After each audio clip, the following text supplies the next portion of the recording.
Hey Choppers, Logan here with another great Kickstarter preview for you. This time for Shadow Network by Talon Studios. It's for 1 to 5 players, ages 14 and up, and plays in about 75 to 90 minutes. And in it, you gather intel to complete contracts to gain influence in order to have the highest influence at the end of the game. So let's go ahead and get it to the table, take a look at it.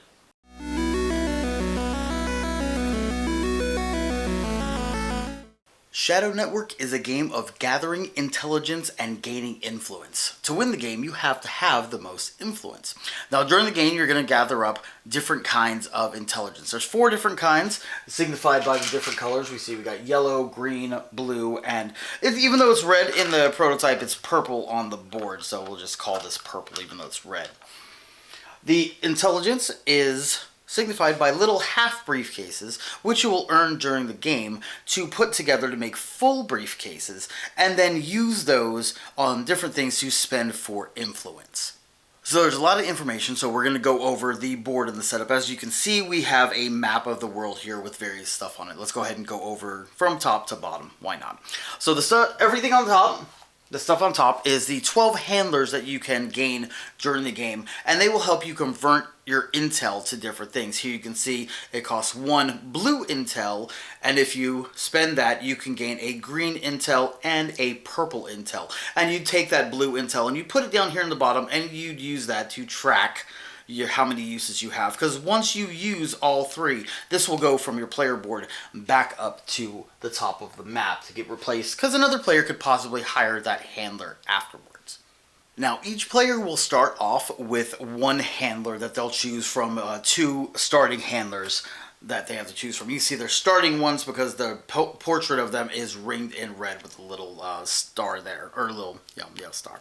So you'll choose one of these, and it'll go on your player board, and the other one will get discarded. For this thing, we'll go ahead and choose the gentleman here. But the starter ones are not included in the 12. These 12 up here are always available. Your starter ones, once you run out, they are tossed back into the box. So we'll go ahead and we'll choose this gentleman here, and we'll put him to the side right now until we get to our player board. In the upper left-hand corner of the game board is a deck of cards. You can see here, this is the contract deck, and it's face down right now, but will be turned face up after each player draws 3 of these cards.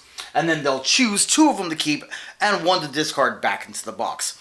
So these are laid out where it shows you the different influence that you can get for completing the contract during the game. And it shows you what's required. 2 blue briefcases, 1 purple briefcase, and 1 combination green and blue briefcase. And how to make these briefcases is on our player board, our ledger here, which we'll get to in a minute. There's also the option to discard it at a certain time, and you can gain the intelligence on top by discarding. Here you'd gain a half of a blue briefcase and a half of a purple briefcase. At the beginning of the game, after everybody has chosen the ones they want, the deck is placed face up on the board here in the leftmost spot, and you always have 3 contracts that are available. Any contracts that have been discarded for their intel up here get placed to the right of the deck. Now, I have the board set up here for a 5-player game, but if there are less than 5 players, some of the locations will be locked, and during the game you will place the lock token on them, meaning that you will not be able to place your on-call meeple agents at that location. Other than that, during setup, each location has a letter on it. You can see here this location has a C, and you will take the 2 different chip pieces here that get placed on that location. You can see it has a C1 here in the upper middle of the tile, and also has a C1 here in the middle of this tile. These will be placed on the location, 1 on top of the picture and 1 on the bottom right above the name, and it can be randomized during the game setup, so you never know which one goes where, as long as it's on a C location. What this signifies is that whenever you put one of your on-call agents at this location, you will be able to acquire 2 yellow intelligence and put them on your player board, and also 1 influence. But then after you're done placing that agent, some intelligence leaks out, and we can see here by the bottom chit that that 1 green intelligence will leak out to a B location, and 1 purple intelligence will leak out to a D location. And we'll show you how that works during gameplay in a moment. So now, just like on the left-hand side where I've got bins of intelligence tokens, intel tokens over here on the left, on the right I have some bins with our different influence, 1s, 5s, 10s, and also a bin full of dossier briefcases like this. So on your player board it shows where you keep track of different intel that you've made and different briefcases you put together. Whenever you use those briefcases to fulfill your contracts, you'll have to take them off of your player board and you'll place them, because you want to keep track of how many you've had and you've used with these intel dossiers that are white, but I've got them in a bin up there. You'll place the round marker down here on round 1 because the game is played over 4 rounds, so that's how you will keep track of it. This is a prototype, so we've just got this little wooden circle to keep track of it for the prototype, but you will have an actual round tracker marker to place there during the actual game. You will also have your player board here. That's what's been on the bottom of the screen there. That's used to keep track of all things that you have during the game. You can see you can have up to 3 handlers. You know, you start off with the 1, you place it there to keep track of, and you can have up to 3 of them to use during the game. You'll also have spots where you keep your intel that you've gathered. These spots over here are not available at the beginning. You have a chit that's covering up, and you can spend 4 influence to remove this and have 6 extra spots to keep intelligence. The little phone over here is where you will keep your little meeple on-call agents here. You'll have 2 of them at the beginning of the game. But other than that, you will have 2 that start in the little agent wages due spot over here. You'll have 2 there and 2 that you have available for play at the beginning of the game.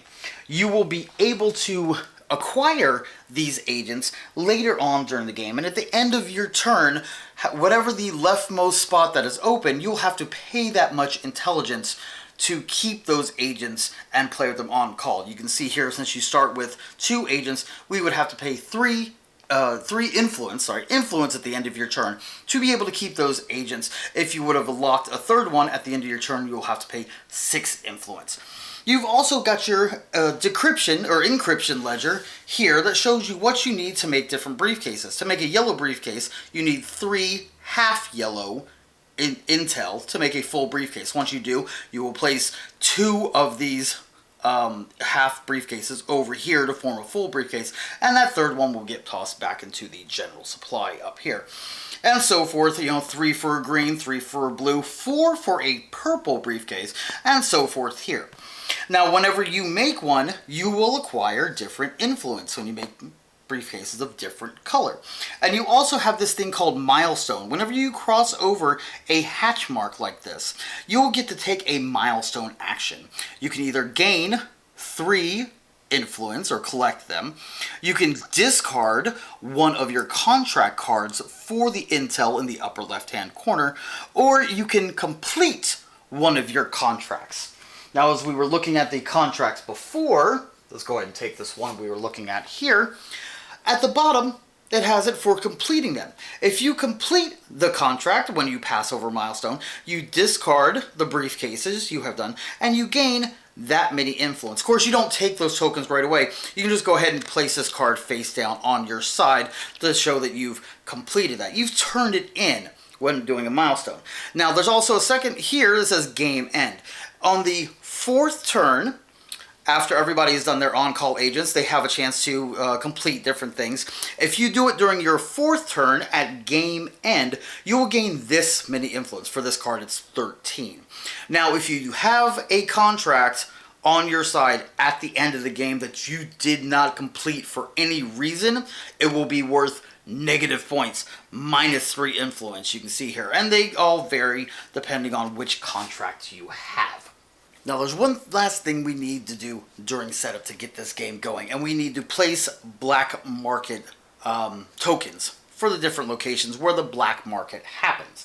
So depending on the amount of players, a certain amount of black market cards will be turned over, and little black market tokens will be placed on those locations to show that whenever one of your agents visits one of those locations, at the end of that turn, or that location, when they go there, the agent, on-call agent's turn, he will be able to have special actions that are available at the black market. And we'll go over those in a second. So let me go ahead and turn over our 4 locations. Since we have a 5-player game going on, we turn over 4 locations. And we can see it tells us the letter and tells us which locations they are. And I'm going to place tokens there before we get started going over what the black market is. Now these are only where the black market tokens start. At the end of each round, you will turn out a certain amount of new cards depending on players, and the tokens will move to different cities. Now, black market, whenever one of your agents visits a black market location, you can see that you have different actions. There's 4 different actions, and you can take each one of them one time. You can see you can exchange influence for different information, and it shows you here like 1 influence for 2 half briefcases of yellow, -2 influence for 1 green briefcase, or -3 influence for 2 green briefcases, and so forth. You can also spend 1 influence to unlock one of those agents on your board, and it will go on call over here so that you'll have access to place it in one of the cities and earn more intel. You can also take an open contract. That's one of the 3 that is shown on the board here. You'll be able to take it and place it with your other ones that you are keeping track of and trying to complete. Now, you can get 1 for free while you're at the black market, but if you want to take 2, you have to spend 1 influence. Now, you can also buy one of these 12 handlers that are on the top of the board that we placed there. For 1 influence, you can take 1, and you place it in one of your 3 handler spots that are on the board. I know you in the camera shot here, you can only see the top one that we start out with, but there's the other 2 that you saw when we were showing you the board. So now that we have this, and we can keep track of what the black market actions are, now we can show you a little bit of the gameplay and how Shadow Network plays. Ooh, I almost forgot. The first player, as denoted by the first player token right there, starts out with 1 influence. And then all other players start out with 2 influence. So I will just go ahead and place this on my board to keep track of it there. And then we're ready to begin. So at the beginning of your turn is the Espionage Phase. And that's where you place your on-call agents into cities and collect intelligence. And then leak intelligence. So let's say I have 2 available. I'm going to place this, let's say I'm going to go here to New York. I will gather the intelligence there, so 3 half briefcases of yellow and 1 of purple. I will take them and place them in the appropriate spot on my intelligence place on my board. And then 1 purple. And then I will have to leak intelligence, and that's by the bottom. I leak 1 purple to an E location. So let me see, E locations all the way over here. Let's go ahead and leak 1 purple here. And then I have to leak 2 green to a B location. So let's go ahead and put the 2 green over here. Alright, and that's it for that on-call agent's turn. But I have another one. So I have to place all of my on-call agents. Well, let's see. This time I want to place it at that black market one. The one where I placed the 2 green that leaked out. So I will place my agent here. And since this already has pre-existing intelligence here, I will go ahead and collect this and put it in my box. If my box here is full, that any intelligence that I generate for myself there by grabbing it or from the top chit, I would actually have to place and leave in that location because I couldn't gather that much until I open up the little spot on my board. So I collected the intelligence that was already there, and then I get the one from the chit. I get 1 green one, and I get an influence from going there. So I will place my green intelligence that I earned from there. I will grab my other influence that I generate from there, and then I have to leak out again. To an A location, I have to leak a yellow. Let's pick over here in Mexico City. And then I also have to leak out an intelligence or influence to a C location. So let's go ahead and put it over there. And that ends your on-call agents, the beginning portion of your turn. Now, since I went to a location with a black market token there, I get to take a black market action for that agent. Let's see, I one of each here. So let's go ahead. I can I don't want to grab any more contracts. I already have 2 that I'm trying to fulfill at the beginning of the game. And I don't really have too much influence to justify grabbing another agent here on my board, because I'd have to pay 6 at the end of my turn to justify those agents. And I don't really want to trade it. I'm not going to take black market action this turn, except to maybe grab a handler. I'll pay 1 influence to grab a handler here. So let's go ahead and, which one looks interesting here? Let's go ahead. I'm going to grab lady right here, Samantha Sharp, and put her in one of my handler spots. There. So now that agent is done with his black market actions. Now, one thing that should be noted is, since there's only a certain amount of cities on the board, and with 5 players starting out with 2 on-call agents each, that's 10 agents that are going to be placed during the round. So you're going to be placing on someone's location that they've already placed an agent on. When that happens, you will have to pay the player that already has an agent on that location just 1 influence to be able to use the same location that they have already placed an agent at. So once you're done placing your agents, gathering your intel, leaking your intel, and possibly taking your black market actions, then your turn ends. And the next player, in clockwise order, will begin their turn. But your turn doesn't technically end. You just go to your off turn. During your off turn is where you will trigger your handler actions, and you will combine your intel that you have gathered during your turn to make your briefcases and gather influence and possibly fulfill your contracts that you have. So let's go over how that happens. Alright, so the next player's taking their turn, and I get to do my off turn. So first I'm going to do what's called as running a handler. I'm going to take advantage of my handler here, where I can trade in 1 briefcase, yellow briefcase, and get 2 green briefcases. So that's what I'm going to, so you can see it, I'm going to switch spots with the handlers here on my board there.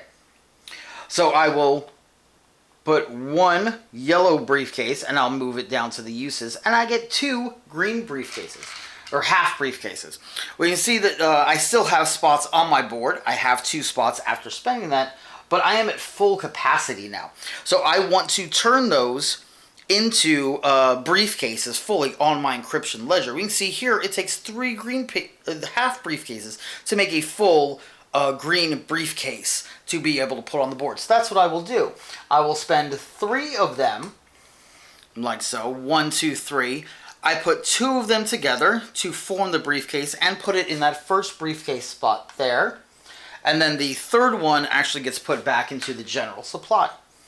And I see it tells me I gain 3 influence whenever I make one of these green briefcases.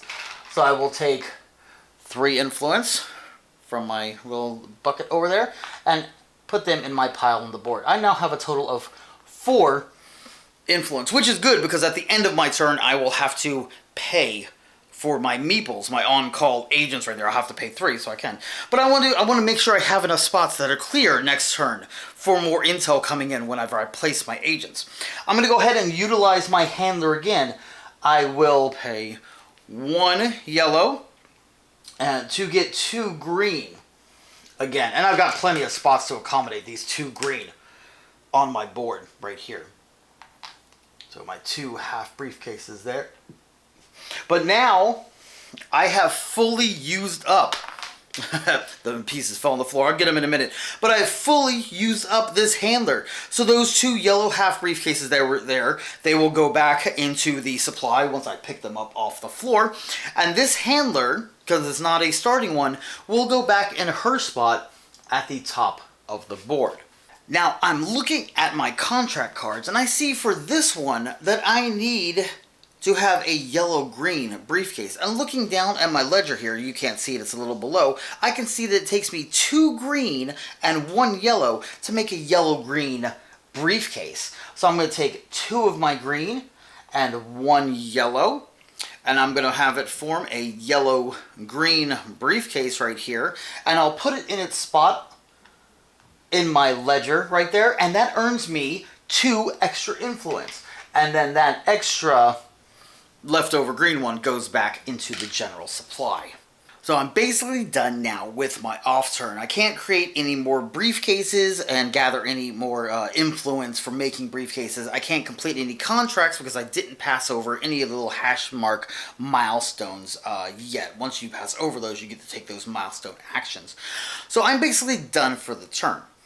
So once everybody is done with their turn, taking their on-call player actions and then their off-turn actions, it's the end of the round.